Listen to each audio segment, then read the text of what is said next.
ឆ្ងាយពីផ្ទាំងមើលមេឃនឹកដល់ពុកម៉ែបេះដូងកូនឯកាគ្មានអ្នកណាឆ្លើយឆ្លងនឹកសំលម៉ែនឹកសំលេងប៉ាស្រែកហៅអានុងសាវរីយ៍ពីក្មេងកូននៅតែនឹករលឹករស់នៅទីក្រុងគ្មានអ្វីសប្បាយដូចនៅស្រុកទីក្រុងភ្លើងពណ៌មិនស្មើនឹងភ្លើងចង្កៀនទឹកដីកំណើតបង្កើតរូបខ្ញុំថ្ងៃនេះនៅឆ្ងាយតែចិត្តនៅតែស្រណោះនឹកដល់គ្រួសារនឹកខ្លាំងណាស់ដឹងទេរយកមើលរូបថតអានុសាវរីយ៍នៅពេញខ្លួននឹកដល់ផ្ទះចាំងបេះដូងពេញដោយក្តីសុខទោះនៅឆ្ងាយប៉ុណ្ណាចិត្តខ្ញុំនៅតែនឹកដល់ផ្ទះ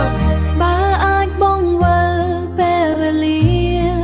ជួបជុំគ្រួសារម្ដងទៀតមានពងមានម៉ែរស់នៅជុំគ្នាផ្ទះចាំងក្រោមបុណ្យលឺចន្ទ្រាហូបបាយក្រោមភ្លើងចង្កៀងផ្ទះតូចតាចបេះដូងយើងធំនឹកដល់គ្រួសារនឹកខ្លាំងណាស់ដឹងទេរយកមើលរូបថតអានុសាវរីយ៍នៅពេញខ្លួននឹកដល់ផ្ទះចាំង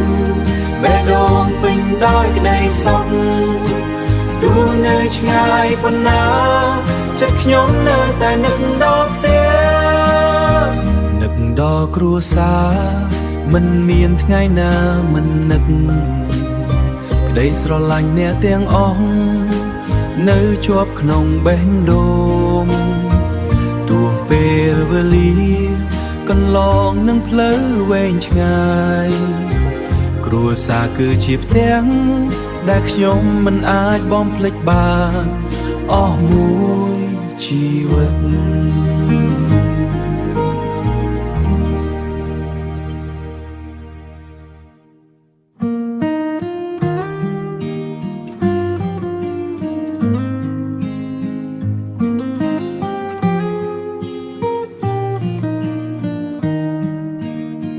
ឃ្លាតឆ្ងាយពីផ្ទាំង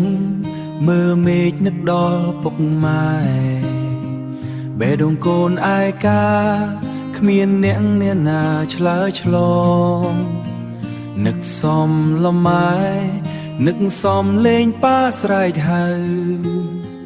អានុសាវរីយ៍ពីក្មេងកូននៅតែនឹករលឹករស់នៅទីក្រុងគ្មានអ្វីសប្បាយដូចនៅស្រុកទីក្រុងភ្លើងពណ៌មិនស្មើនឹងភ្លើងចង្កៀនទឹកដីកំណើតបង្កើតរូបខ្ញុំថ្ងៃនេះនៅឆ្ងាយតែចិត្តនៅតែស្រណោះនឹកដល់គ្រួសារនឹកខ្លាំងណាស់ដឹងទេរយកមើលរូបថ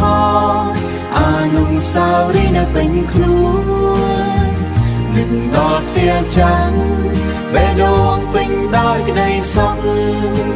ទោះនៅឆ្ងាយប៉ុណ្ណា